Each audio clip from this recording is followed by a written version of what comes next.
ইউসুফ নবী বলেন, আমি স্বপ্ন দেখলাম আমার 11টা তারকা সূর্য আর চন্দ্র আমার সিজদা করে। ঠিকই মিশরের অর্থ মন্ত্রণালয়ের দায়িত্বে ইউসুফ নবী বসা। বিশাল ঘটনা কোরআনে আছে। এক পর্যায়ে ভাইয়েরা অভাবে পড়িয়া খানা আনার জন্য মিশরে চলে গেছেন। যাওয়ার পরে ইউসুফ নবী দাঁড়াইয়া ভাইদের চেহারা চিনে ফেলছেন, কিন্তু ভাইরা চিনে না হারানো ইউসুফ দাঁড়ানো। ভাইরা চিনে নাই, ইউসুফ নবী চিনে ফেলছেন। সেই মুখারাম আমার সেই ভাইরা যারা আমাকে বাবার থেকে ষড়যন্ত্র করে এনে কূপের মধ্যে ফেলে দিয়েছে। এবার পরিচয় গোপন রেখে কয়, আপনারা কোথা থেকে আসছেন? কয় আমরা কি বলে কেনান থেকে আসছি, সিরিয়ার থেকে আসছি। তাই নাকি? বলে হ্যাঁ। আপনাদের আব্বা কে? কয় আমাদের আব্বার নাম ইয়াকুব। তাই নাকি? বলে হ্যাঁ। আপনাদের আব্বা আছে কিনা? কয় আছে। আপনারা কয় ভাই? কয় আমরা 10 ভাই। কয় আপনারা এখানে কয়জন? 10 জন। আর আছে কে? কয় আরেক ভাই আছে। নাম কি? বিনিয়ামিন। সে কি আপনাদের আপন না সব? কয় সব। আর কোনো ভাই ছিল নি? কয় হ্যাঁ ছিল। কে ছিল? কয় ইউসুফ। সে কোথায়? কয় বাগে খেয়ে গেছে। শুনিদা কায় পুয়াদমানন্দ দিদা তোরা দিদা ওয়া ইউসুফ রা শুনিদা। ইউসুফ নবী জিজ্ঞাসা করে, খুব কন্ট্রোল করতেছে, কান্না আসতেছে তুফানের মতো, চাপাইয়া রাইখা কয়, আপনাদের আব্বাজান এখন কেমন আছেন? কয় আমার আব্বাজান ইউসুফের জন্য কান্না করে করে আজ অন্ধ হয়ে গেছে। ইউসুফ ইউসুফ করে কাঁদেন, অন্ধ, চোখের পাওয়ার নাই। ইউসুফ নবী হিকমত অবলম্বন করে কর্মচারীকে বলল, এদের ভেতরে খানা দাও। মাপ ছাড়া খানা দিয়া ওরা যে টাকা দিছে গোপনে টাকাটা খানার ভিতরে ঢুকায় দাও, ওরা যেন টের না পায়। ইউসুফ নবী খানা দিয়ে কয়, খানা নিয়ে বাড়ি যান, আপনার আব্বার কাছে চলে যান। খানা কিন্তু বেশি দিন থাকবে না, শেষ হইলে আবার আসবেন, লাগবে খানা, আবার আসবেন, খানা মজুদ আছে। তবে খবরদার বিনিয়ামিনরে না নিয়ে আসলে খানা দিব না। যান আপনাদের ছোট বাইরে নিয়ে আইয়েন, খানা আরো বাড়ায় দেয়। খানা নিয়ে গেছে বাবার কাছে। আব্বাজান অর্থমন্ত্রী খুব ভালো মানুষ, আমাদেরকে মাপ ছাড়া খানা দিছে। বস্তা থেকে খানা খুলে দেখে যে টাকা দিছিল অল্প কিছু, তাও বস্তার ভিতরে। দেখছেন নি আব্বা, টাকাও ফেরত আছে, তবে একটা শর্ত দিছে, সামনে খানা আনতে গেলে আমরা ছোট বাইরে না নিলে দিবে না। তো ইউসুফের হারাইছো, এটারও হারাইতে চাও? খানা শেষ হয়ে গেল। খানা আনার জন্য ভাইয়েরা রানা। বাবা বিনিয়ামিনকে দেন, না দিলে খানা আমাদেরকে দেওয়া হবে না। বাবা বুঝতে পারছেন এইবার আর ওরা ষড়যন্ত্র করবে না। ওরা ওয়াদা দিয়ে চললো, বিনিয়ামিনকে দিয়ে রওয়ানা মিশরের জমিনে চলছে খানা আনার জন্য। ইউসুফ নবী কাফেলা দেখে সম্মান করলেন, সুন্দরভাবে আলিঙ্গন করলেন, আর বললেন আজকে খানা দিব, তবে আজ আপনারা আমার রাজকীয় মেহমান হবেন। 2-4 দিন বেড়াবেন, তারপরে খানা নিয়ে যাবেন। তবে রাত্রি যাপনের জন্য কি করা যায়? 1 নাম্বার, আমার রাজপ্রাসাদের মধ্যে ছোট্ট ছোট্ট রুম আছে, 2 ভাই করে এক এক রুমে ঘুমায় যান। এবার 2 ভাই করে যদি ঘুমায় জোর জোর করে, কয় রুম? 5 রুমে 10 জন, বাকি থাকলো 1 ভাই, কে? বিনিয়ামিন। ইউসুফ কয়, এই ভাইরে কি একা রুমে দিলে থাকতে পারবে না? ভয় পাইল, ভয়। তা আপনারা মনে না কিছু করলে আমার সাথে আমি রাতে রাইখে দেই।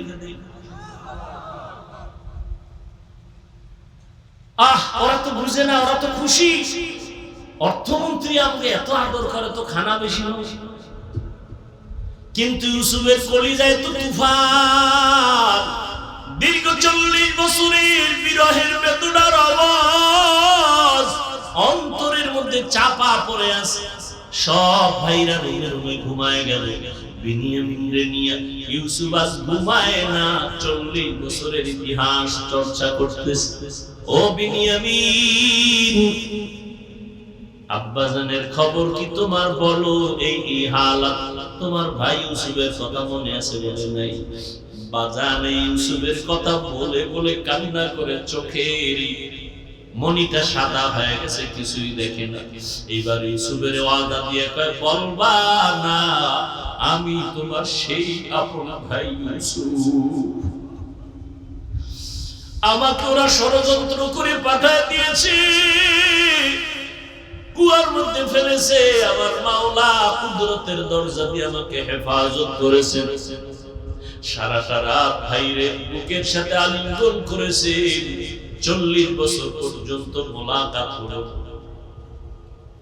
এরপরে কয়েকদিন রাইখা মেহমানদারি করাই এবার খানা দিয়ে বিদায়। বিশাল ইতিহাস কোরআনে আছে। শেষবারের মতো যখন সবাই রে বিদায় দেয়, খানা নিয়ে বিনিয়ামিন রে আটকায় রাখছে কৌশল। ইউসুফ নবীর পান দানটা হারায় যায়। হারানের একটা অজুহাত, চুরির মাল যার কাছে পাওয়া যেত। ওই সময় শরীয়তের আইন ছিল ওই চোরাকে তার কাছে গোলাম বানায় রাখতেন, তাকে আর ছাড়া নাই। ইউসুফ নবী কৌশল করলেন হিকমত করে, বিনিয়ামিনের খানার ব্যাগের ভিতরে পানদানটা কর্মচারী দিয়ে ঢুকায় দিলেন। সবাই রে খানা দিয়ে রওনা। এবার ঘোষণা হইছে অর্থমন্ত্রীর পানদান পাওয়া যায় না, কোথায় গেল? ঘোষণা খুঁজতে খুঁজতে ওদের ধরো, ধইরা বিনিয়ামিনের ব্যাগের মধ্যে পাইছে। 10 ভাই কয়, আব্বা তো কি বলবে? আব্বা তো বলছে বিনিয়ামিন রে দিবে না, হারায় ফেলব। এখন তো আইন অনুযায়ী বিনিয়ামিনকে নেওয়া যাবে না, চুরির মাল তার ব্যাগে পাওয়া গেছে। কি করার? বাবার কাছে কি জবাব দিব? বিনিয়ামিন কি ইউসুফ নবী রেখে দিলেন কৌশল করে। এভাবে সর্বশেষ ইউসুফ নবী সব ভাইদের পরিচয় দিয়ে কান্নাকাটির এক আওয়াজ, মোহাব্বতের বন্ধনের পর শেষবারের মতো কয়, যাও আমার আব্বারে নিয়ে আসো। আর আমার একটা জামা আছে, শরীরে পরিহিত জামা। এই জামাটা আল্লাহ পাক আমাকে জান্নাত থেকে কূপের মধ্যে দিছিলেন, জিবরাইল আইসা পরায় দিবেন। আব্বারে সালাম দিয়া জামাটা দিবা। আর এই জামাটা আব্বা জানের চোখে লাগাইলে সাথে সাথে চোখ ভালো হয়ে যাবে। এবার আব্বারে নিয়ে আসো, আম্মারে নিয়ে আসো, তোমরাও একসাথে আসো। এবার সবাই আইসা আব্বা আম্মা সহ, ইয়াকুব নবী সহ, এরপরে ইউসুফ নবীকে সিজদা দিলেন। সবাই এসে সিজদা করলেন। স্বপ্ন দেখছে কবে? আজকে পূরণ হইল কত বছর পর। বুঝেন না কথা? ওই ভণ্ড বলবে ইউসুফ নবীর 10 ভাই সিজদা করলো মা বাপ সহ। এই সিজদাও তাজিমান সিজদা, এটা সম্মানের সিজদা, ইবাদতের সিজদা না। এবার আমার মতো দুর্বল মৌলবী তো ঠান্ডা হয়ে গেছে, পুঁজি শেষ।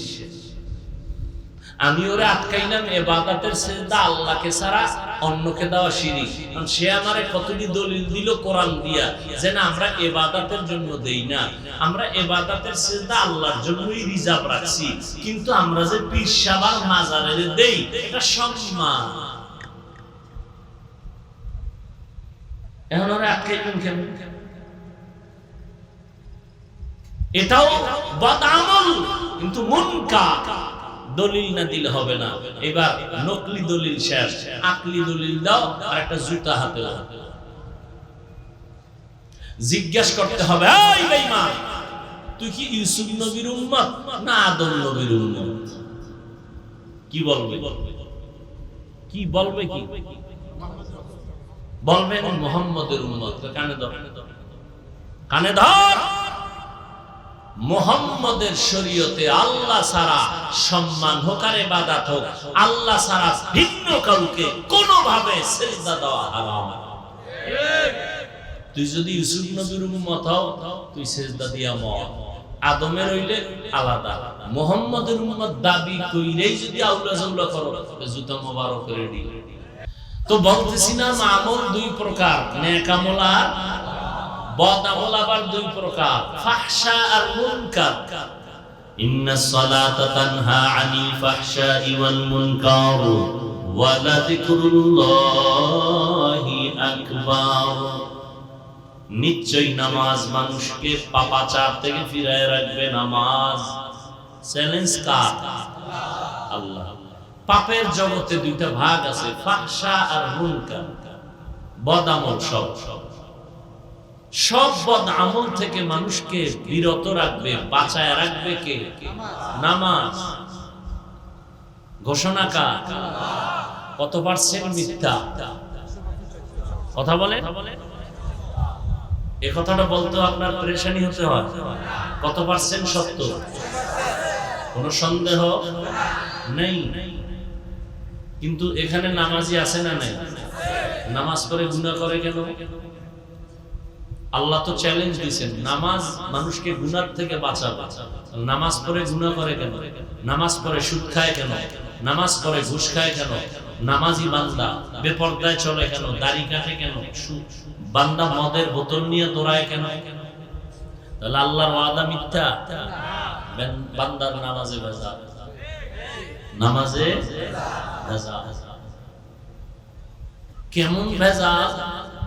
ভেজালিয়া নামাজওয়ালাদেরও গুণগান আল্লাহ কোরআনে বলছেন। আরাআইতাল্লাযী ইউকাযযিবু বিদ্দীন ফাযালিকাল্লাযী ইয়াদউল ইয়াতীম ওয়ালা ইয়াউদ্দু আলা তাআমিল মিসকিন ফাওয়াইলুল লিল মুসাল্লিন। নামাজ মানুষকে গুনাহ থেকে বাঁচাবে, তার মানে সে বিনা হিসাবে জানে না। আর এই সূরায় আল্লাহ কি বলেন? ওয়াইল নামক জাহান্নাম মুসল্লিদের জন্য। ওয়াইল নামক জাহান্নামটা অন্যান্য জাহান্নামের তুলনায় খুব নিকৃষ্ট। এই ওয়াইল নামক জাহান্নাম মুসল্লি কারা? যারা নামাজ পড়ে তাদের জন্য ওয়াইল নামক জাহান্নাম। দেখছেন নি কারবার কি? এক আয়াতে আল্লাহ বলেন নামাজ মানুষকে জান্নাতে দিবে বিনা হিসাবে, গুনাহ করবে না। আর এই আয়াতে আল্লাহ বলেন ওয়াইল নামক জাহান্নাম মুসল্লিদের জন্য। কোন মুসল্লি? যেই মুসল্লি নামাজ পড়ে নফসের গোলামির জন্য, আল্লাহর গোলামির জন্য, মানুষকে দেখাবা। এখানে বহু আল্লাহর বান্দা আছেন আজকে ফজর পড়ে নাই, জোহর পড়ে নাই, আসর পড়ে নাই, মাগরিব পড়ে নাই, এশাও পড়ে নাই। ফজর পড়বে কিনা আল্লাহ জানেন আর এই বান্দা জানেন। এই হলো আমাদের হাল।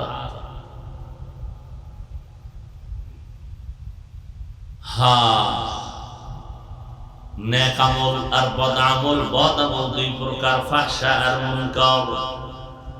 ফাহশা ও বদ আমল, মুনকার ও বদ আমল। ফাহশা এমন বদ আমল যেটা বুঝার জন্য কোনো দলিল লাগে না, বিবেক বুঝে ফেলে বলার সাথে সাথে। মুনকার এমন বদ আমল যেগুলো ব্যাখ্যা ছাড়া সমাধান করা যায় না। দুইটা উদাহরণ জবাব দেন তো। মিথ্যা কথা বলা নেক আমল না বদ আমল? সগীরা না কবিরা? বলেন না কেন? মিথ্যা বলা যে একটা বদ আমল, এটা বুঝার জন্য কোনো দলিল লাগবে? বেঈমানেরাও বুঝে মিথ্যা মহাপাপ, বুঝে না? মা বাবা মিথ্যা বলবে, সন্তান মেনে নেয় না। সন্তান বলবে, মা বাবা মেনে নেয় না। ভাই ভাইয়ের মিথ্যা মেনে নেয় না, এটাও বদ আমল। এটা বুঝার জন্য কোনো দলিল? এ ফাহশা, যদিও দলিল আছে। ওয়াইলু ইয়াউমাইযিল লিল মুকাদ্দিবিন। এই দেখছেন নি মিথ্যাবাদীর জন্য ওয়াইল নামক জাহান্নাম, মুসল্লিদের জন্য ওয়াইল নামক জাহান্নাম। ওয়াইলু লিল মুতাফফিফিন, মাপে যারা ব্যবসা করে, ভেজাল করে, তাদের জন্য ওয়াইল নামক জাহান্নাম। ওয়াইলু লিকুল্লি হুমাযাতিল লুমাযা, যারা মানুষের গীবত করে, পেছনে পেছনে দোষ চর্চা করে, এদের জন্য ওয়াইল নামক জাহান্নাম। যারা মানুষের দোষ নাই বানাইয়া বানাইয়া অপবাদ দেয়, তাদের জন্য ওয়াইল নামক জাহান্নাম। ওয়াইল জাহান্নামটা বড় মারাত্মক।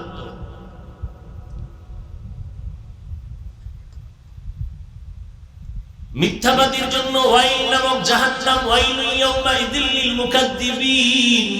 বারবার আল্লাহ বলেন ওয়াইলু ইয়াউমাইযিল লিল মুকাদ্দিবিন, মিথ্যাবাদীর জন্য জাহান্নাম। قال النبي صلى الله عليه وآله وسلم إياكم والكذب فإن الكذب يهدي إلى الفجور وإن الفجور يهدي إلى النار পয়গম্বর বলেন সাবধান মিথ্যা থেকে বেঁচে থাকো মিথ্যা সব খারাপের কারণ সব খারাপের শেষ পরিণাম ফল জাহান্নাম আল কিযবু ইউহলিক মিথ্যা মানুষকে ধ্বংস করে দেয় একদিন আগে পড়ে একটা মিথ্যাকে প্রতিষ্ঠিত করার জন্য হাজারো মিথ্যার কাবার লাগানো লাগে এক সোরার ঘরের সোরা নবীর কাছে গেছে কিছু ঔষধ নিবে কলবে কিসের ঔষধ হসপিটাল ওয়ালারা অপারেশন করে দেহের কোরআন ওয়ালারা অপারেশন করে রূহের কলবে বুঝেননি ভালো করে বুঝেন নোয়াখালী মানুষকে বুঝান লাগে না এরা ভালো বুঝনেওয়ালা নোয়াখালীর জমিন বড় দামি এরা ভালো জ্ঞানী এই জমিনের এত জ্ঞানী যাদের জ্ঞান ছড়িয়ে পড়েছে গোটা দেশে গ্রামে গ্রামে নোয়াখালীর মুন্সি সাহেবরা গিয়া মানুষের কোরআন শিখাইতো দিন শিখাইতো নামাজ শিখাইতো আর এই নোয়াখালীর জমিনের ফুটন্ত গোলাপ উজানির কারি ইব্রাহিম রাহমাতুল্লাহ আলাইহি নোয়াখালীর ফুটন্ত গোলাপ হাবিবুল্লাহ মিসবাহ রাহমাতুল্লাহ আলাইহি এই জমিন বড় উর্বর জমিন কিন্তু মানুষ দুনিয়ার লোভানক দৃষ্টিতে পড়ে এখন আল্লাহর মহব্বতের বন্ধন থেকে আলাদা হয়ে যাচ্ছে নোয়াখালীর মানুষ এত বুঝা বুঝে অন্যায় করলেও বুঝা করে মানে জানে এটা কাম এরপর অনেকে জানে না অন্যায় করে কিন্তু নোয়াখালীর মানুষ সব জানে আলেমরে গালি দেওয়া যে গুনাহ এটা জানে এরপর দেয় ইমামের বিরোধিতা করা যে একটা গুনার কাম জানে এরপর করে না আল্লাহ হেদায়েত দান করুন নবীর কাছে গিয়া কলবের ঔষধ দিবেন ও পয়গম্বর আমাকে কলবের ঔষধ দেন আমার কলবের রোগ আছে নবী হলেন কলবের শ্রেষ্ঠ ডাক্তার হুয়াল্লাযী বা'সা ফিল উম্মিয়িনা রাসূলাম মিনহুম ইয়াতলু আলাইহিম আয়াতিহি ওয়া ইউযাক্কিহিম ওয়া ইউআল্লিমুহুমুল কিতাবা ওয়াল হিকমাহ ওয়া ইন কানু মিন ক্বাবলু লাফি যালালিন মুবিন নবীজি দুনিয়াতে আসেন চার দায়িত্ব নিয়া প্রথম দায়িত্ব নবীর কোরআনের তেলাওয়াত দ্বিতীয় দায়িত্ব মানুষের কলবকে পরিষ্কার করা গুনাহ থেকে বাঁচাইয়া সুন্দর বানানো এটাও নবীর কাজ কলব ধোলাই করে কি ধোলাই করে কলব অহংকার কলবের রোগ হিংসা কলবের রোগ সব রোগের ঔষধ আল্লাহ কোরআনে দিলেন কোথায় অনুনাজ্জিলু মিনাল কুরআনি মা হুয়া শিফা ওয়া রাহমাতুল লিল মুমিনিন ওয়া লা ইয়াজিদুয যালিমিনা ইল্লা খাসারা আল্লাহ বলে আমি কোরআন থেকে অবতীর্ণ করলাম ঔষধ বারবার অবতীর্ণ করলাম ঔষধ আনজালনা মানে একবারে অবতীর্ণ করা নাজ্জালনা মানে বারবার অবতীর্ণ করা অনুনাজ্জিল বারবার আমি অবতীর্ণ করেছি কোরআন থেকে মা হুয়া শিফা ঔষধ মানুষ কি ঔষধ একবার খায় না বারবার এজন্য অনুনাজ্জিল নাম্বার 2 ঔষধ সেবন করে সুস্থ মানুষ না রোগী তাহলে আল্লাহ বলেন আমি কোরআন থেকে ঔষধ দিলাম তাহলে বোঝা গেল পৃথিবীর প্রত্যেকটা মানুষ রোগী বেঈমানেরা রোগী কেন ঈমান নাই ঈমানওয়ালারাও রোগী কেন বলে ঈমান আছে আমল নাই আমল করনেওয়ালাও রোগী কেন কয় আমল আছে আমলের মধ্যে ইখলাস নাই বড় কঠিন জিনিস চড়াই গিয়া ডাক দিয়া বলেন ইয়া রাসূলুল্লাহ আমি কয়েকটা বড় বড় অপরাধ করি তবে একটা ঔষধ দিবেন একটা থেকে বাঁচবো একদিনে সব থেকে আমি বাঁচতে পারবো না কি অপরাধ করে বলে আমি জিনা করি আর আমি চুরি করি আর আমি মদ পান করি। নাম্বার 4, আমি মিথ্যা কথা বলি। নবী একটা রোগের ঔষধ দেন, আমি একটা থেকে পরিত্রাণ পেয়ে আস্তে আবার আসবো, আবার ঔষধ দিব। নবী তো সৃষ্টির শ্রেষ্ঠ ডাক্তার, এমন এক ঔষধ দিবেন, এক ঔষধে চোর পুরা ভালো হয়ে গেছে।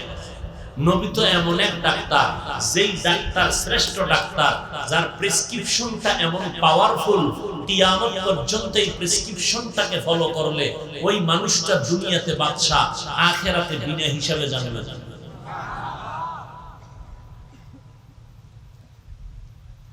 নবীর প্রেসক্রিপশন ফাইনাল, নতুন কোন প্রেসক্রিপশন কোন ডাক্তার দেওয়ার ক্ষমতা নাই। তা আলেমরা করবে কি? আলেমরা হলো রাসূলের কম্পাউন্ডার, এরা ওই রাসূলের দেওয়া প্রেসক্রিপশন যারা বুঝে না এদের ধরে ধরে বুঝাই দিবে। এটা আলেমের কাজ, আর কোনো কাজ নাই। ওখানে কলম ধরার কাজ নাই, ঔষধ কমানোর সুযোগ নাই, বাড়ানোর সুযোগ নাই। আর মানুষ যারা বুঝে না নবীর সুন্নত কি, ভাত খাওয়ার সুন্নত কি, বসার সুন্নত কি, হাত ধোয়ার সুন্নত কি, মসজিদে ঢোকার ঔষধ কি, এগুলো বুঝে না। ওলামায়ে কেরাম ধরে ধরে ধরে ধরে বুঝাই দিবেন। উম্মত এই ঔষধ সেবন করবে, দুনিয়াতেও শান্তি, আখিরাতেও শান্তি। নবী ঔষধ দিলেন, ও চোরার ঘরের চোরা, তুমি চুরি করো, জেনা করো, মদ পান করো, মিথ্যা বলো, প্রথম ঔষধ তুমি এটা ব্যবহার করো, মিথ্যা থেকে নিজেরে বাঁচাও, যাও। চোরায় খুশি। নবী ভাবছিলাম চুরি বন্ধ করতে বলবেন, নবী তা না বলে বললেন আমি মিথ্যা ছাড়বো, তাহলে আমার চুরি চলবে, বরকতের চুরি। নবী জেনে শুনে বাধা দেন নাই, তো আজকে বড় চুরি হবে, বরকতের চুরি হবে।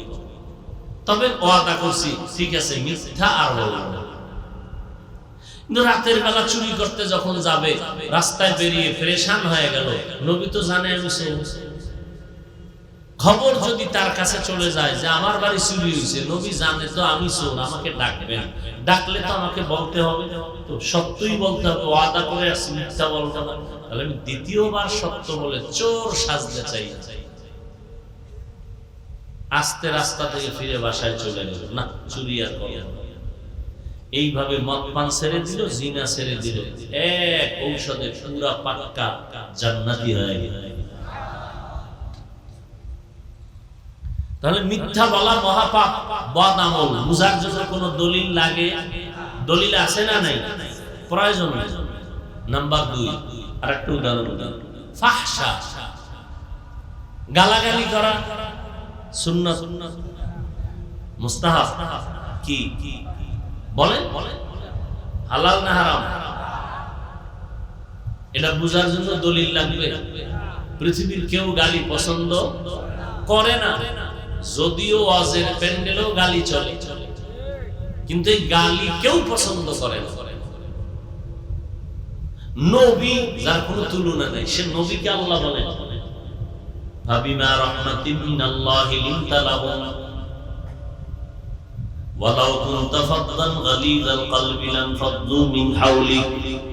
ও নবী, আপনার অন্তর যদি কঠোর হইতো মানুষ ভেগে যাইতো। আপনার অন্তর আমি আল্লাহ রহমতের চাদর দিয়ে এমন মেডিসিন লাগায় নরম বানায় দিয়েছি, দুশমন আসিয়াও আপনার বন্ধু হয়ে যায়। ফাকুলা লাহু কাওলান লাইয়িনান লাআল্লাহু ইয়াতাযাক্কারু আও ইয়াখশা।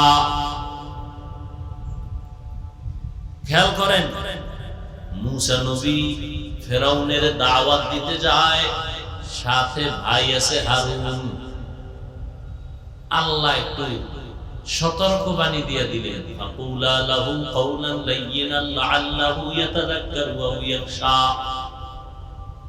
এই মুসা, ফেরাউনের দাওয়াত দিতে যাও, খবরদার নরম কথা বলবা, গরম কথা বলবা না। কারণ নরম কথা কলবের মধ্যে আসর করে বেশি, ঢুকে যায় বেশি, ফায়দা হয় বেশি, গরমের ফায়দা কম। এই আয়াতের ব্যাখ্যায় গিয়া পাকিস্তানের মুফতি শফি রহমতুল্লাহ আলাইহি লেখেন, ও দুনিয়ার বক্তা সাহেবরা, তোমরা কি মুসা নবীর থেকে বড় বক্তা? শফি রহমাতুল্লাহ আলাইহি বর্তমান তকি ওসমানী দামাত বারাকাতুহুমের বাবা যান, তিনি বলেন, ও বক্তা সাহেবরা, তোমরা কি মুসা নবীর থেকে বড় বক্তা? আর তোমরা যাদের ওয়াজ করো এরা কি ফেরাউনের চেয়ে খারাপ? তো মুসা নবী দাওয়াত দিতে যাচ্ছেন, বেঈমান ফেরাউন আল্লাহ জানে ও কিয়ামতের আগে কালেমা পড়বে না, এরপরও আল্লাহ জানিয়াও কয় নবী গরম বলবেন না নরম। আল্লাহর তো বলা দরকার ছিল এই বেঈমান যেহেতু কালেমা পড়বে না, ইচ্ছা রহম নবী কইয়া দিবেন, জাল মিটাই দিবেন, বেঈমান যেহেতু কালেমা পড়বে। আল্লাহ জানেন ফেরাউন কালেমা পড়বে না, এরপরেও আল্লাহ নবীকে বলেন নরম ভাষায় বয়ান করবেন, তাতে উপকার হবে দুইটা, ইয়াতাযাক্কারু আও ইয়াখশা। শফি রহমাতুল্লাহ আলাইহি বলেন, ফেরাউনের ব্যাপারে আল্লাহ যদি এই নীতি দেয়, ও বক্তারা তোমরা কি মুসা নবীর থেকে বড় বক্তা? শ্রোতা যাদের বয়ান শুনাইতেছো তারা কি ফেরাউনের থেকে খারাপ? তুমি তাদের উপরে স্টিম রোলার চালাও কেন? গালাগালি কেন? এই মানুষগুলো কি তোমার গোলাম? এখানে আওয়ামী লীগের লোক আছে, বিএনপির লোক আছে, সব লাইনের লোক এখানে আছে না? এরা আমার মুরিদ, এরা আমার গোলাম। কথা বলে, এরা আমার টাকায় চলে। তাহলে আমি এদেরকে প্রেসার ক্রিয়েট করার অধিকার কি? এদেরকে গালি দেওয়ার অধিকার কি আছে আমার? এদেরকে পারি আমি পাও ধরে দুইটা কথা বুঝাইতে,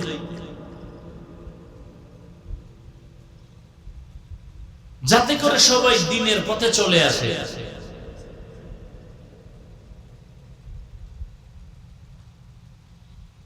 আল্লাহ পাক রব্বুল আলামিন গালি দেওয়ার ব্যাপারে খুব সতর্ক। নবীকে আল্লাহ বললেন,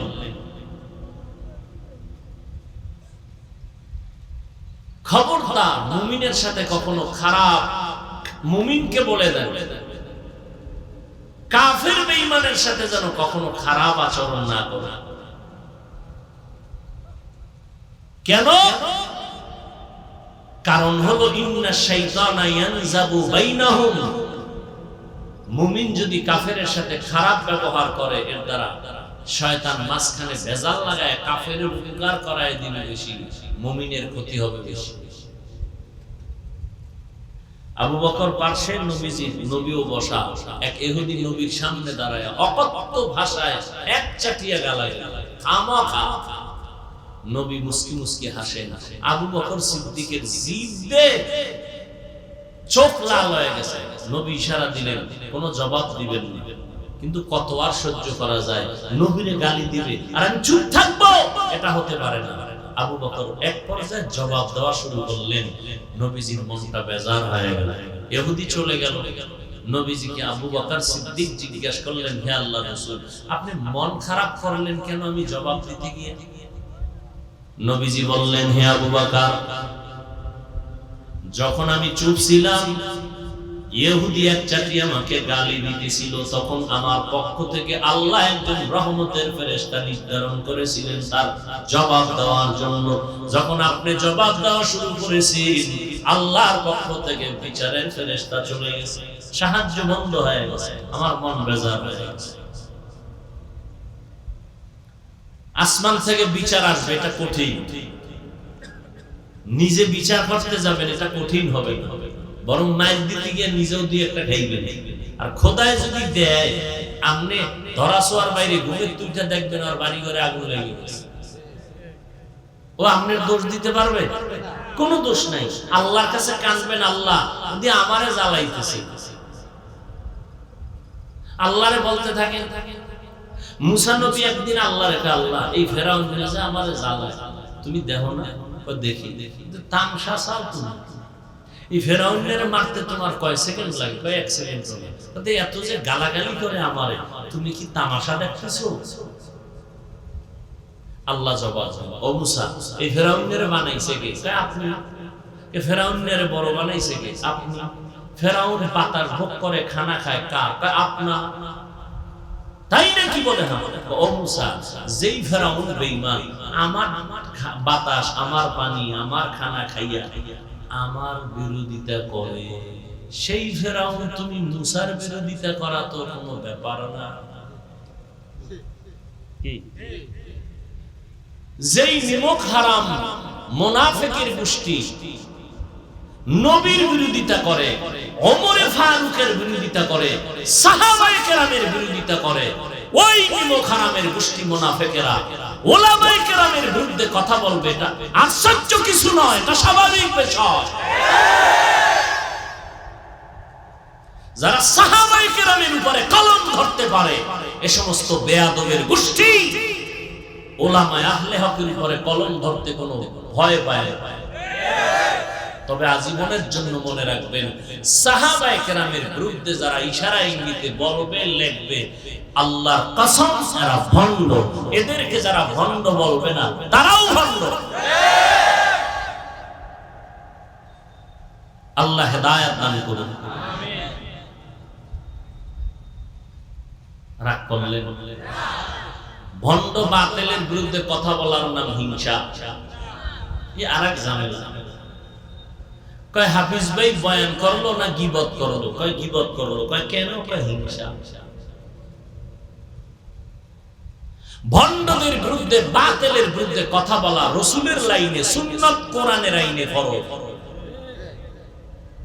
যদি কেউ বলে গীবত হইছে, এই গীবতের দ্বারা সওয়াব হবে, গুনাহ হবে না।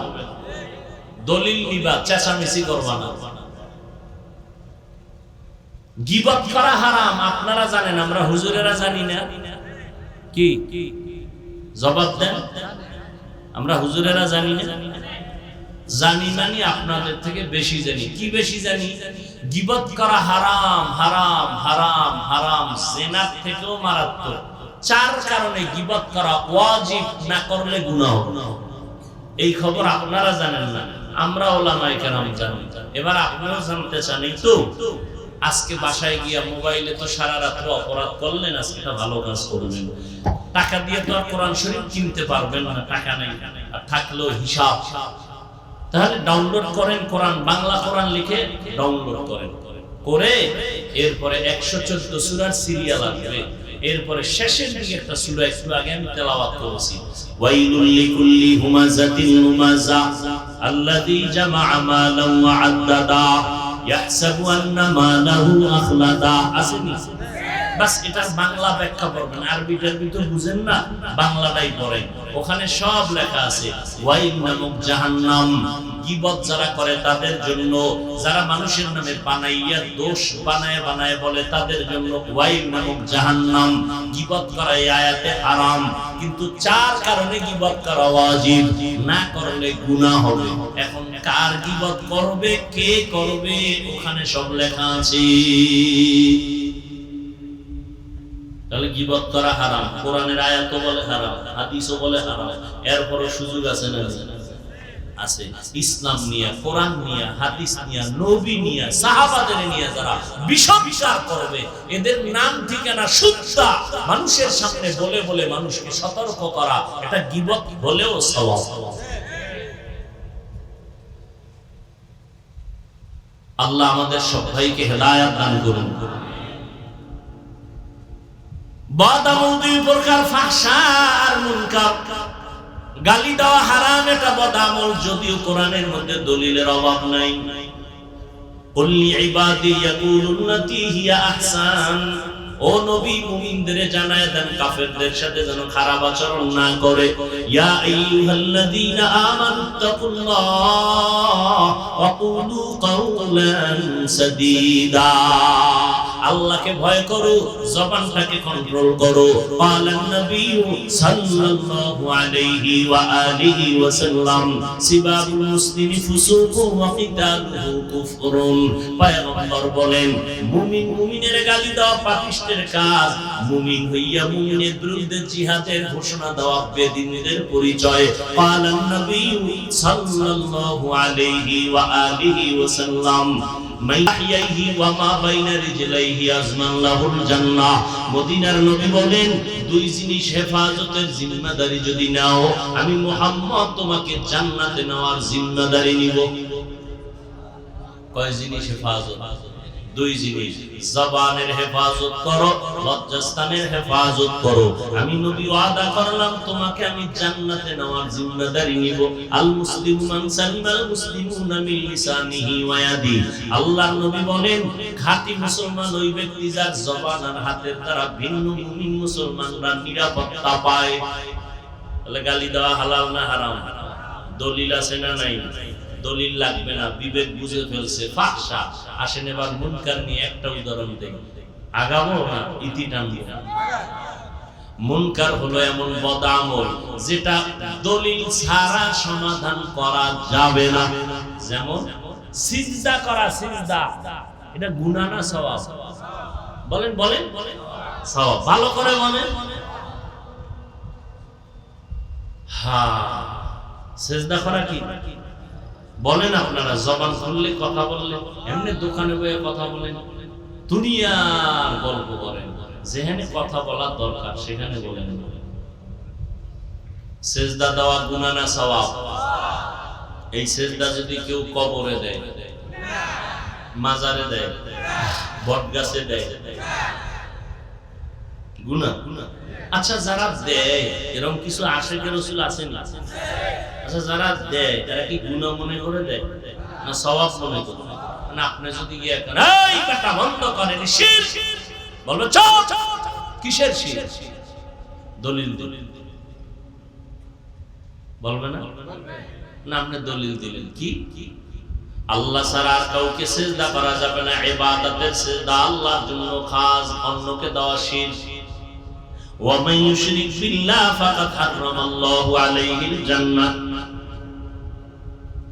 দিছেন একটা দলিল, পাল্টা দলিল দিছে। এই যে শুনো, তুমি যে বললা ইবাদতের সিজদা আল্লাহ ছাড়া অন্যকে দেওয়া শিরক, আল্লাহর কসম আমরা ইবাদত হিসাবে অন্যকে সিজদা দেই না। কত কেন দাও? আমরা এটা তাযীমান, সম্মানের জন্য দেই। কারণ আপনি বলবেন তুমি যে ইবাদত ছাড়া সম্মানের সিজদা দাও, দলিল বলে দলিল নাও, দলিল নাও। এক নাম্বার দলিল কোরআনের আয়াত, উসজুদু লি আদম ফাসাজাদু ইল্লা ইবলিস। সিজদা দেয় নাই, জাহান্নামী হয়ে গেছে ইবলিস। আল্লাহর অর্ডার আদমের সিজদা দাও। এই সিজদা ইবাদতের সিজদা না, তাযীমান, সম্মানের সিজদা। ডাইরেক্ট কোরআনের তাজা দলিল। যাবা কই মৌলবী? আরো দলিল নিবা? ইন্নী রাআইতু আহাদা আশারা কাওকাবান ওয়াশ শামসা ওয়াল কমার। এরপর ইউসুফ নবী বলেন আমি স্বপ্ন দেখলাম আমার 11টা তারকা, সূর্য আর চন্দ্র আমার সিজদা করে। ঠিকই মিশরের অর্থ মন্ত্রণালয়ের দায়িত্ব ইউসুফ নবী বসা। বিশাল ঘটনা কোরআনে আছে। এক পর্যায়ে ভাইয়ারা অভাবে পড়িয়া খানা আনার জন্য মিশরে চলে গেছে। যাওয়ার পরে ইউসুফ নবী দাঁড়াইয়া ভাইদের চেহারা চিনে ফেলছেন, কিন্তু ভাইরা চিনে না হারানো ইউসুফ দাঁড়ানো। ভাইরা চিনে নাই, ইউসুফ নবী চিনে ফেলছেন। সেই হারাম আমার সেই ভাইরা যারা আমাকে বাবার থেকে ষড়যন্ত্র করে এনে কূপের মধ্যে ফেলে দিয়েছে। এবার পরিচয় গোপন রেখে কয় আপনারা কোথা থেকে আসছেন? কয় আমরা কি বলে কেনান থেকে আসছি, সিরিয়া থেকে আসছি। তাই নাকি? বলে হ্যাঁ। আপনাদের আব্বা কে? কয় আমাদের আব্বার নাম ইয়াকুব। তাই নাকি? বলে হ্যাঁ। আপনাদের আব্বা আছে কিনা? কয় আছে। আপনারা কয় ভাই? কয় আমরা 10 ভাই। কয় আপনারা এখানে কয়জন? 10 জন। আর আছে কে? কয় আরেক ভাই আছে। নাম কি?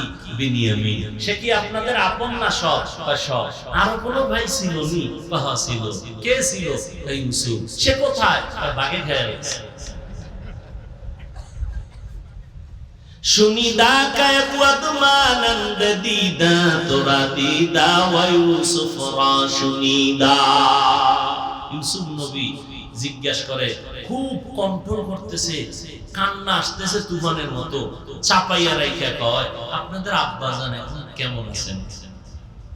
কয় আমার আব্বাজান ইউসুফের জন্য কান্না করে করে আজ অন্ধ হয়ে গেছে। ইউসুফ ইউসুফ করে কাঁদে, অন্ধ, চোখের পাওয়ার নাই। ইউসুফ নবী হিকমত অবলম্বন করে কর্মচারীকে বলল এদের ভেতরে খানা দাও, মাপ ছাড়া খানা দিয়া ওরা যে টাকা দিছে গোপনে টাকাটা খানার ভিতরে ঢুকায় দাও, ওরা যেন টের না পায়। ইউসুফ নবী খানা দিয়ে কয়, খানা নিয়ে বাড়ি যান, আপনার আব্বার কাছে চলে যান, খানা কিন্তু বেশি দিন থাকবে না, শেষ হইলে আবার আসবেন, লাগবে খানা, আবার আসবেন, খানা মজুদ আছে, তবে খবরদার বিনিয়ামিনরে না নিয়ে আসলে খানা দিব না। যান আপনাদের ছোট বাইরে নিয়ে আইয়েন, খানা আরো বাড়ায় দেয়। খানা নিয়ে গেছে বাবার কাছে, আব্বা জান অর্থমন্ত্রী খুব ভালো মানুষ, আমাদেরকে মাপ ছাড়া খানা দিছে, বস্তা থেকে খানা খুলে দেখে যে টাকা দিছিল অল্প কিছু, তাও বস্তার ভিতরে, বা দেখছেন নি আব্বা টাকাও ফেরত আছে, তবে একটা শর্ত দিছে, সামনে খানা আনতে গেলে আমরা ছোট বাইরে না নিলে দিবে না। তো ইউসুফের হারাইছো, এটারও হারাইতে চাও? খানা শেষ হয়ে গেল, খানা আনার জন্য ভাইয়েরা রওনা। বাবা বিনিয়ামিনকে দেন, না দিলে খানা আমাদেরকে দেওয়া হবে না। বাবা বুঝতে পারছেন এইবার আর ওরা ষড়যন্ত্র করবে না, ওরা ওয়াদা দিয়ে চললো, বিনিয়ামিনকে দিয়ে রওনা মিশরের জমিনে চলছে খানা আনার জন্য। ইউসুফ নবী কাফেলা দেখে সম্মান করলেন, সুন্দরভাবে আলিঙ্গন করলেন, আর বললেন আজকে খানা দিব, তবে আজ আপনারা আমার রাজকীয় মেহমান হবেন, 2-4 দিন বেড়াবেন, তারপরে খানা নিয়ে যাবেন। তবে রাত্রি যাপনের জন্য কি করা যায়? 1 নাম্বার, আমার রাজপ্রাসাদের মধ্যে ছোট্ট ছোট্ট রুম আছে, 2 ভাই করে এক এক রুমে ঘুমায় যান। এবার 2 ভাই করে যদি ঘুমায় জোর জোর করে, কয় রুম? 5 রুমে 10 জন, বাকি থাকলো 1 ভাই, কে? বিনিয়ামিন। ইউসুফ কয় এই ভাইরে কি একা রুমে দিলে থাকতে পারবে না? ভয় পাইব, ভয়। তা আপনারা মনে না কিছু করলে আমার সাথে আমি রাতে রাইখে দেই।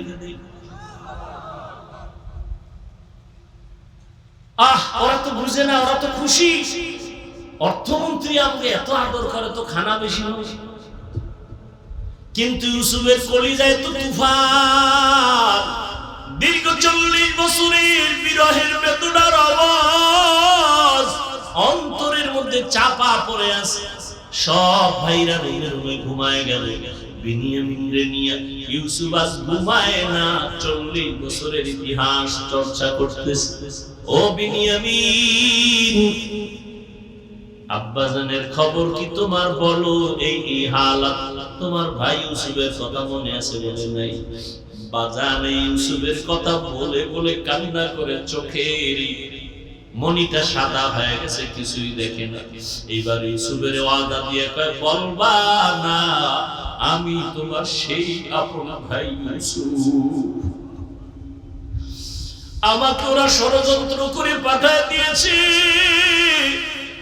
কুয়ার মধ্যে ফেলেছে, আমার মাওলা কুদরতের দরজা দিয়ে আমাকে হেফাজত করেছে, সারাটা রাত ভাইরে বুকের সাথে আলিঙ্গন করেছে, 40 বছর পর্যন্ত মোলাকাত হলো।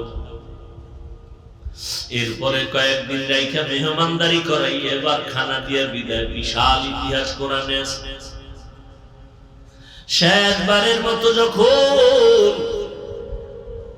সবাই রে বিদায় দেয়, খানা নিয়ে বিনিয়ামিনরে আটকায় রাখছে কৌশল।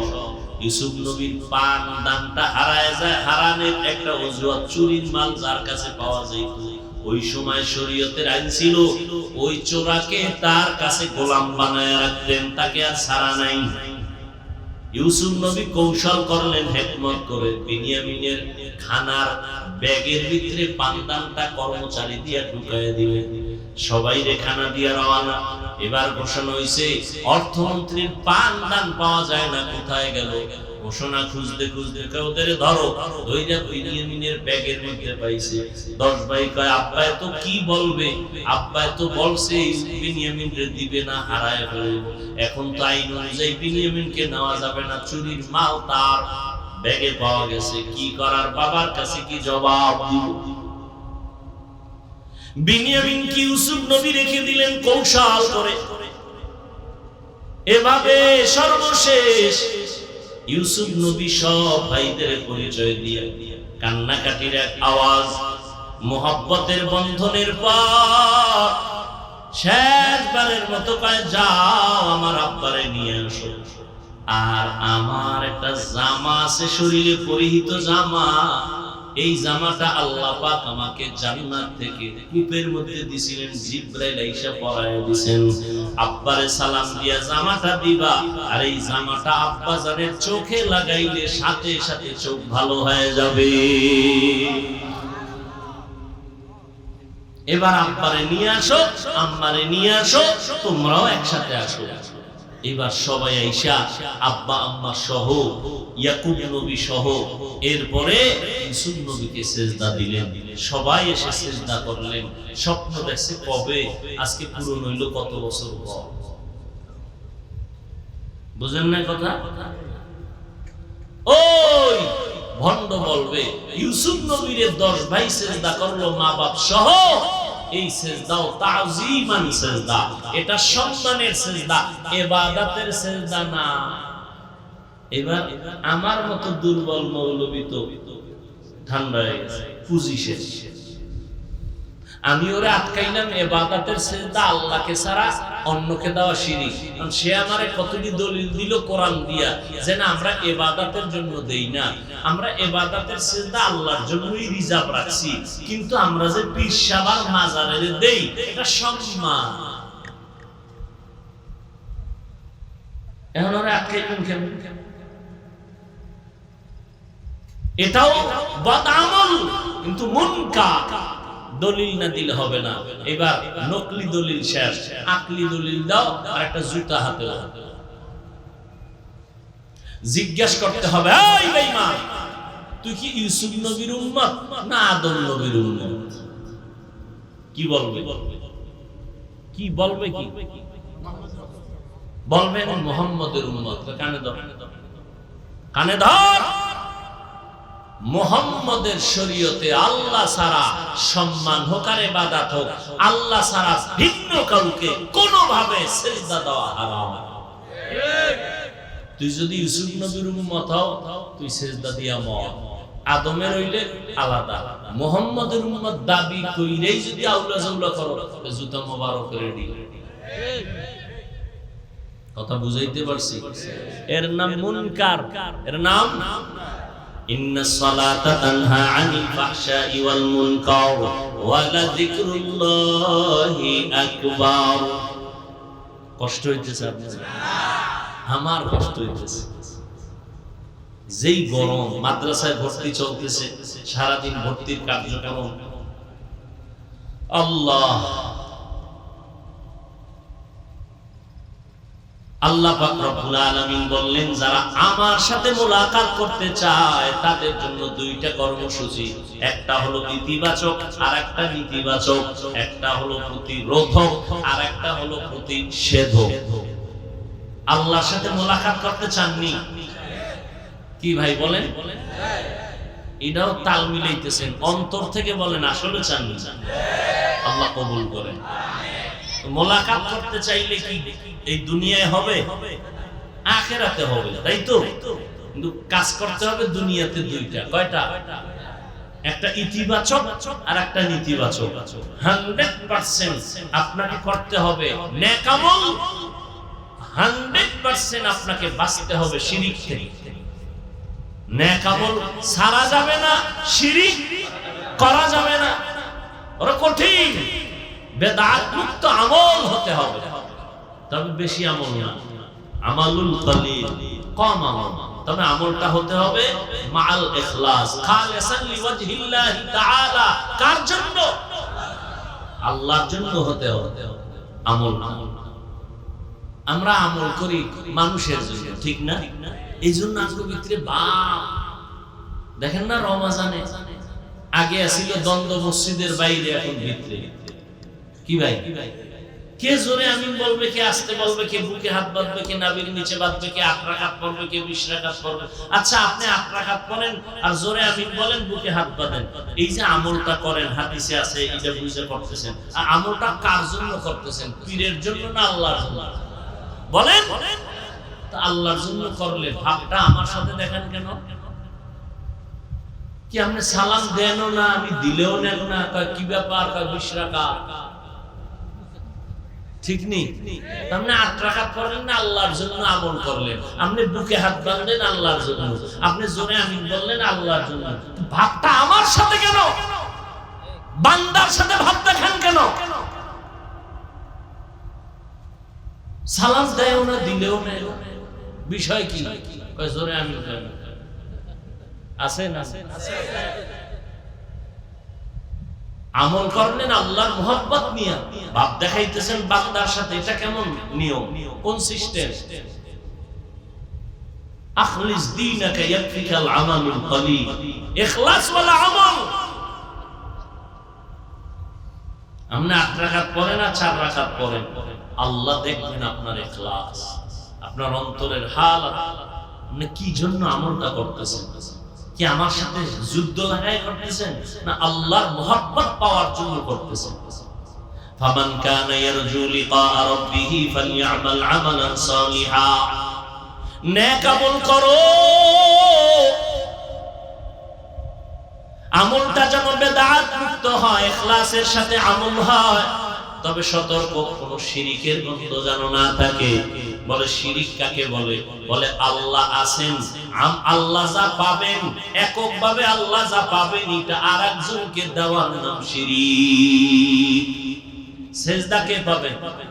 বলেন বলেন, এটা আরেকজনকে দেওয়ার নাম শিরিক। যারা দেয় তারা মুশরিক। ইন্নাল্লাহা লা ইয়াগফিরু আন ইউশরাকা বিহি ওয়া ইয়াগফিরু মা দুনা যালিকা লিমান ইয়াশা ওয়া মান ইউশরিক বিল্লাহি ফাকাদ দাল্লা দালালান বাঈদা ওয়া মান ইউশরিক বিল্লাহি ফাকাদ ইফতারা ইসমান আযীমা। আল্লাহ যায়কভাবে পাবেন, এটা আল্লাহকেই দিতে হবে, নবীকেও দেওয়া যাবে না। সেজদা পাবেন আল্লাহ, যদি আর কাউকে দেই এটা দেওয়ার নাম শিরিক। রিজিকের মালিক আমার আল্লাহ, এই মালিক আরেকজনকে বানানোর নাম শিরিক। রিজিকের মালিক কে? আরেকজনকে রিজিক দাতা বানানো কি শিরিক। হায়াতের মালিক আল্লাহ, আরেকজনকে হায়াতের মালিক মনে করার নাম শিরিক। যারা মনে করে তাদের নাম মুশরিক। ওয়া ইউশরিক বিল্লাহ ফাকাদ হারামাল্লাহু আলাইহিল জান্নাহ, যারা শিরিক করবে তাদের উপরে জান্নাত হারাম। মৃত্যু দেওয়ার মালিক আমার আল্লাহ, আর কেউ মৃত্যু দিতে পারে মনে করার নাম শিরক। ও যুবক, কই তোমার আমল? আল্লাহর কাছে আমল বড় দামি। আল্লাহ দুনিয়াতে আমলের পরীক্ষা নেওয়ার জন্য পাঠাইছেন। আল্লাযী খালাকাল মাউতা ওয়াল হায়াতা লিয়াবলুয়াকুম আইয়ুকুম আহসানু আমালা ওয়া হুয়াল আজিজুল গফুর।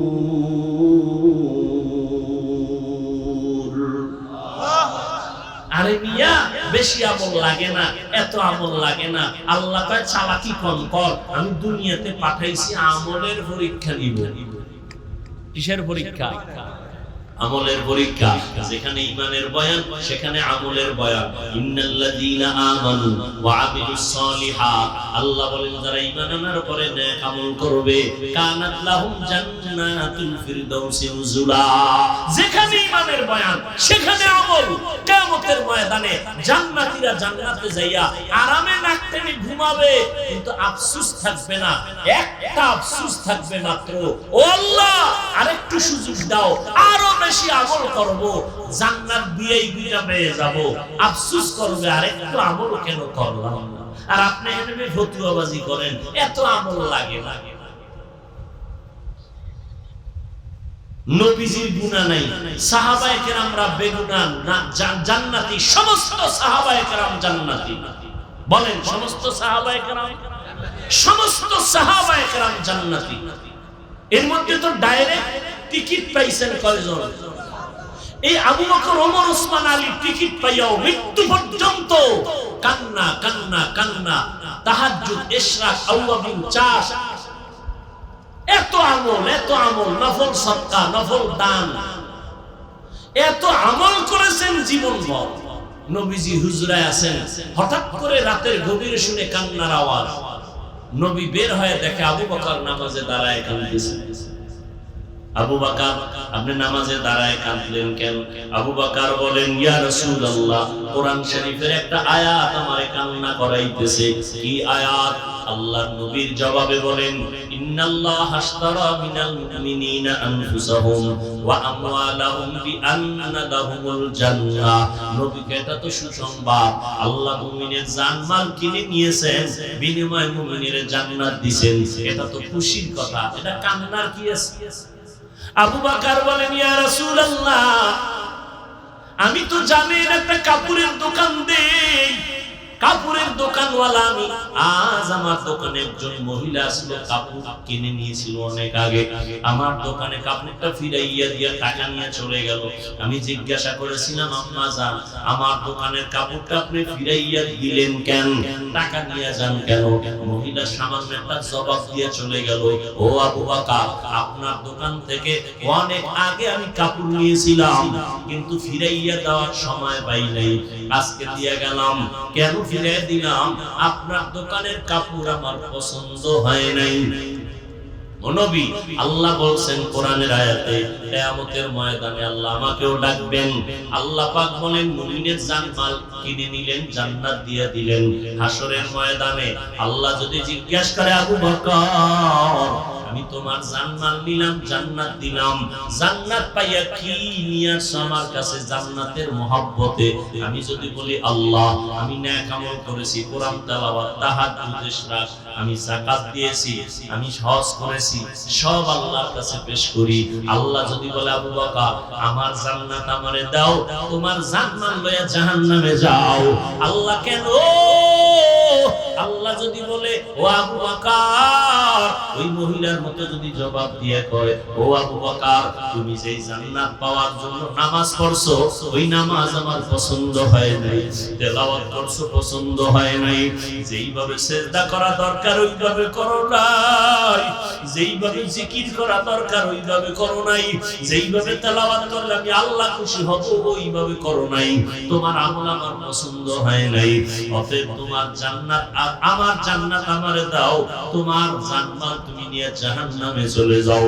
ও নবী, তখন আমার কি উপায় হবে?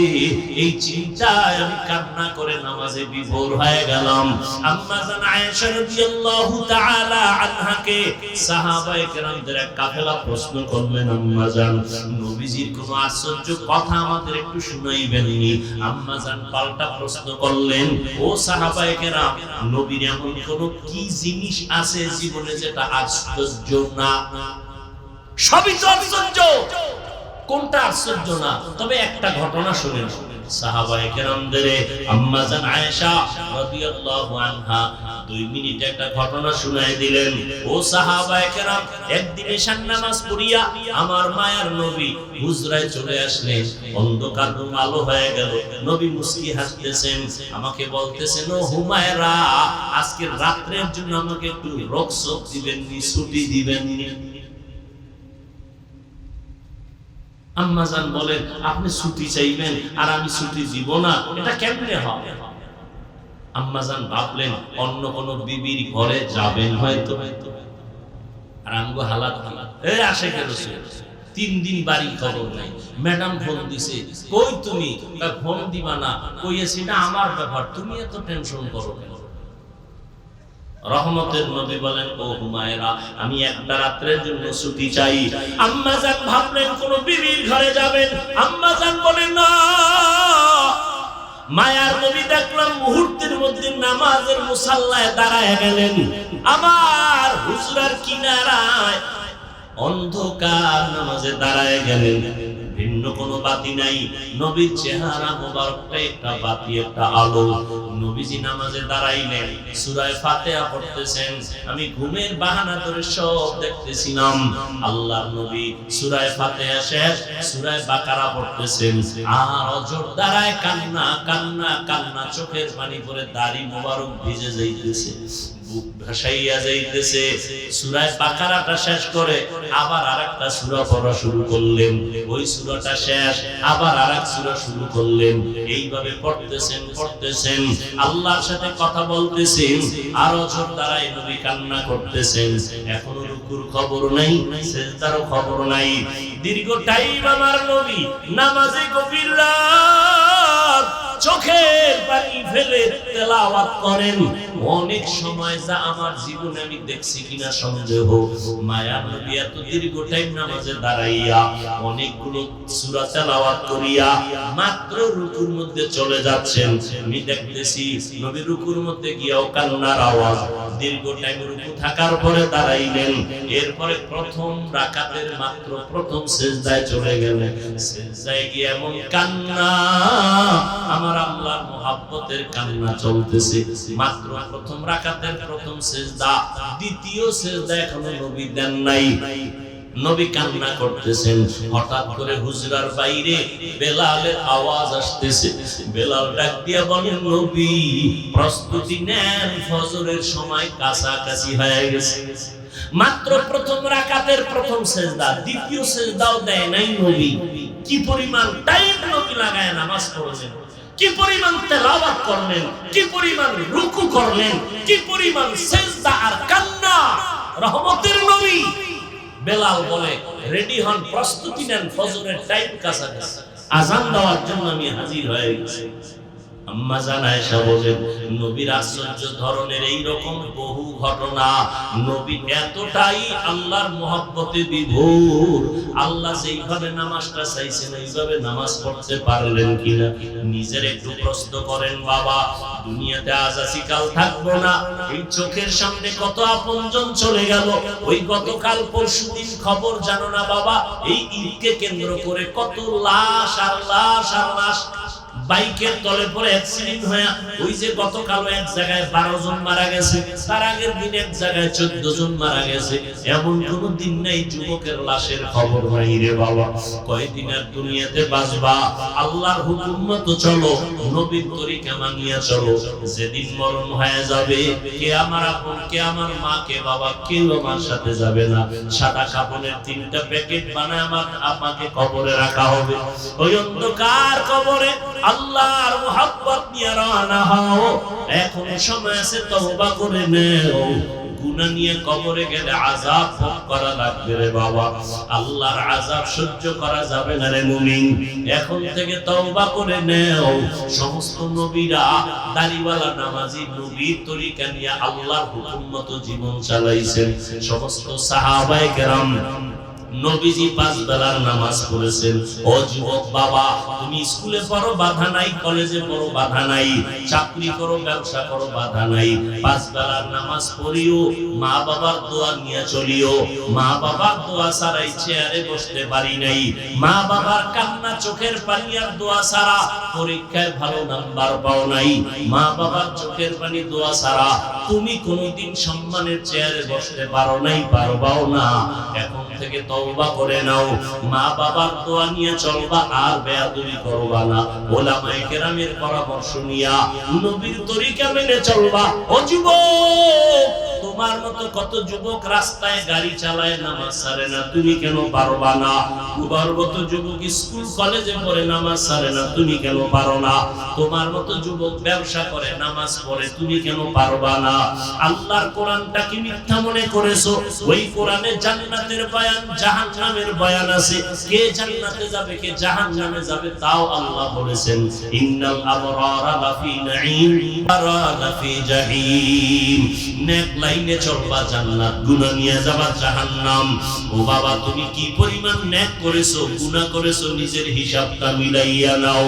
যদি গুনাহ বেশি হয় তওবা করো, মনে মনে আল্লাহকে ডাকো, হে মালিক নবী যদি সারা রাত নামাজে কান্না করেন, সাহাবায়ে কেরাম যদি আমলের ময়দানে কান্না করেন জান্নাতের সুসংবাদ পাওয়ার পরও আমার আপনার কি পরিমাণ কান্না করা দরকার। অথচ কপাল খারাপ, চোখে পানিও নাই, চেষ্টাও করি না, তওবার নিয়ত করি না। আজকে থেকে তওবার নিয়ত করো রে বাবা। হেদায়েতের মালিক আল্লাহ, ইজ্জতের মালিক আল্লাহ, হায়াতের মালিক আল্লাহ। যদি জাহান্নামের ভয় অন্তরে জমা করো, এখন থেকে নিয়ত করে নাও, জীবনে স্কুল কলেজে পড়ি, চাকরি করি, যা করি, নামাজ ছাড়বো না, মা বাবারে কষ্ট দিব না, নবীর তরিকার বাইরে চলবো না, উলামায়ে আহলে হকের পরামর্শ নিয়ে সুন্নাত অনুযায়ী চলবো।